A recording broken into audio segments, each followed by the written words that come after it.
السلام علیکم سر، کیا حال ہے؟ میں سر، میں ٹھیک ہوں۔ پاکستان سے بات کر رہی ہوں، قمر وعلیکم اسلام السلام۔ میرا نام ہے، قمر اور اسلام۔ میں پاکستان سے بات کر رہی ہوں۔ میرا مسئلہ یہ ہے کہ میں نے میرے تین بھائی ہیں، وہ کینیڈا میں مقیم ہیں کئی سالوں سے۔ ادھر وہ اپنا گھر نہیں لے رہے کہ سودی نظام ہے ادھر سارا، تو ویسے تو اپنے بچوں کے ساتھ فیملی کے ساتھ اتنے پیسے نہیں ہوتے جمع کہ خود اپنا فل گھر لے لیں سارے پیمنٹ کر کے، ڈاؤن پیمنٹ تھوڑی سی دے کے تو پھر باقی ساری قسطوں پہ لینا پڑتا ہے۔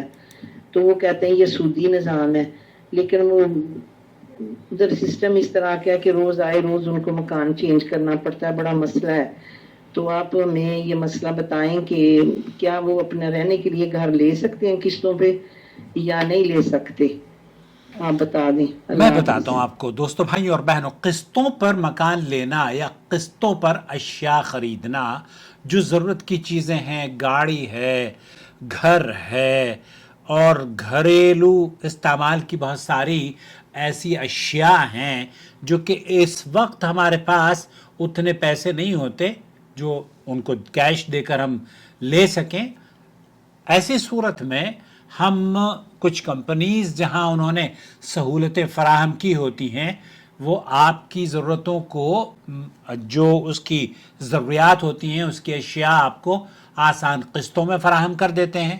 اس سلسلے میں بہت سارے سوالات دن بدن بڑھتے جا رہے ہیں۔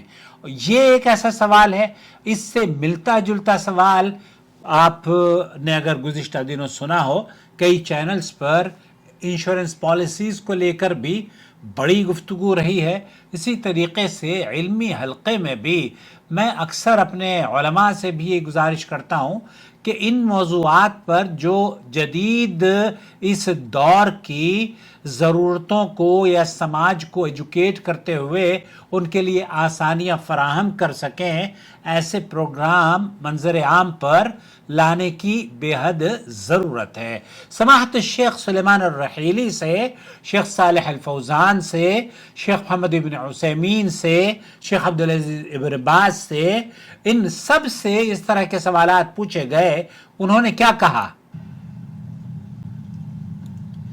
بیع التقسیط، اشیاء کو قسطوں پر بیچنا، كثرت صوره في زماننا. یہ ہمارے اس دور کا وہ سوال ہے جو کہ بہت سارے لوگ اس کا جواب جاننا چاہتے ہیں۔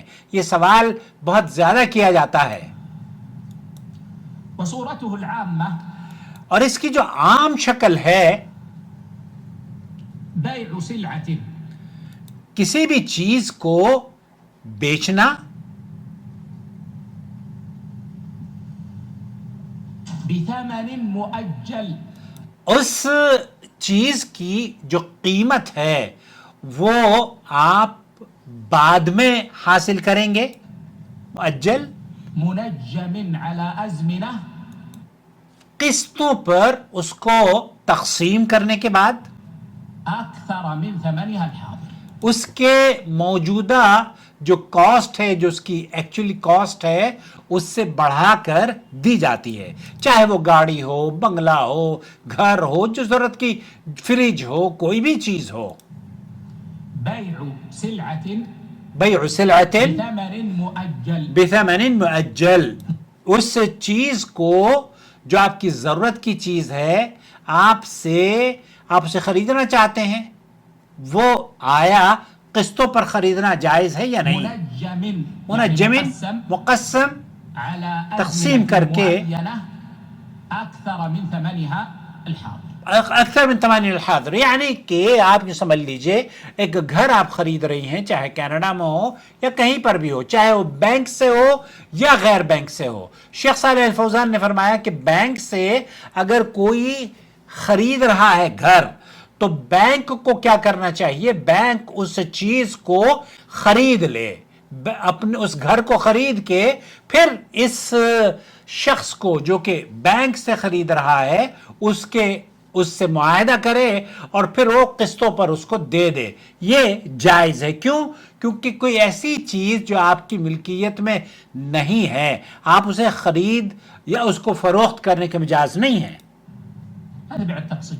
یہ وہ تقسیط بيع ہے، السيارة آپ بثمن مؤجل گاڑی بیچنا چاہتے ہیں، گاڑی خریدنا چاہتے ہیں، اس کی بھی صورتحال یہی ہے. شیخ صالح الفوزان، شیخ محمد بن عثیمین رحمۃ اللہ علیہ. هذا لا بأس به.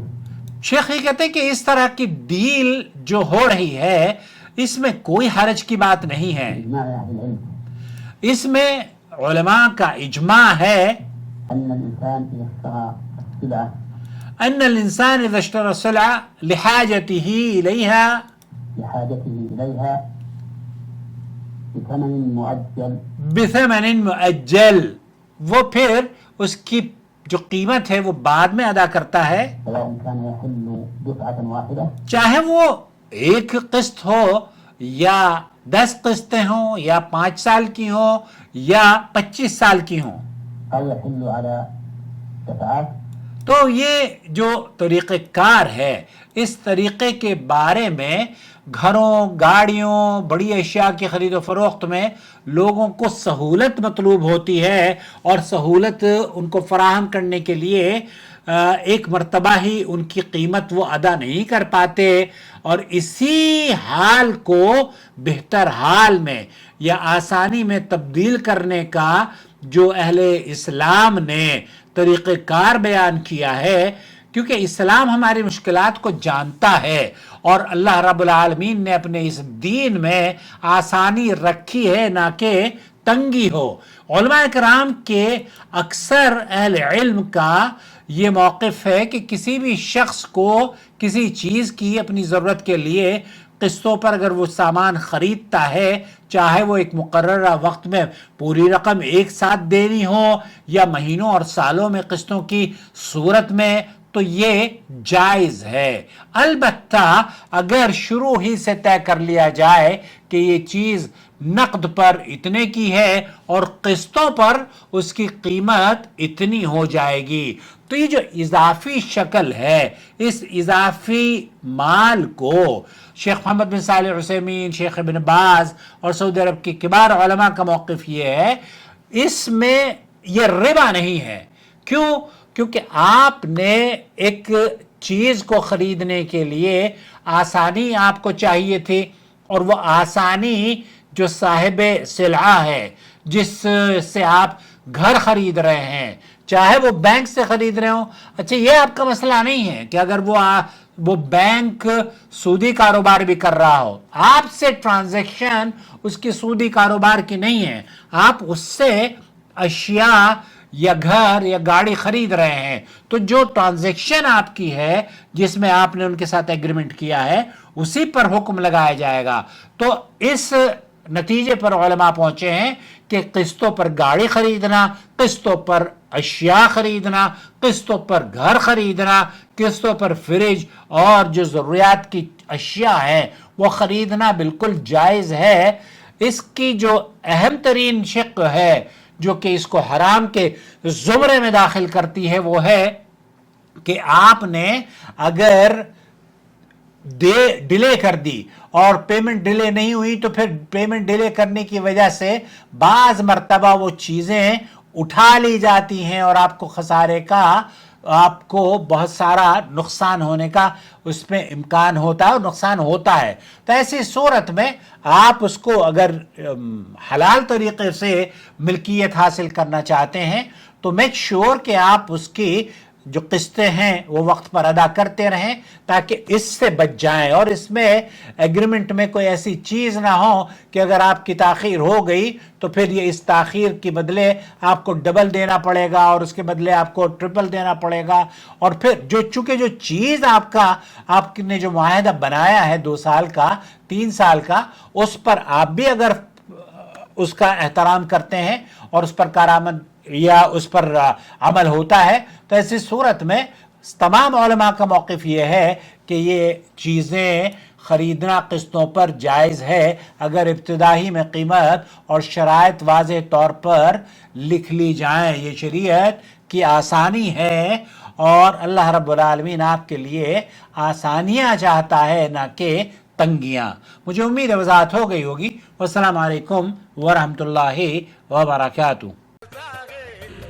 الواجب على علماء الحق أن يتقوا الله وأن يعلموا الناس وأن يرشد الناس من طريق الإذاعة، من طريق الكتابة والصحافة، من طريق التلفاز، يعلم الناس دينهم.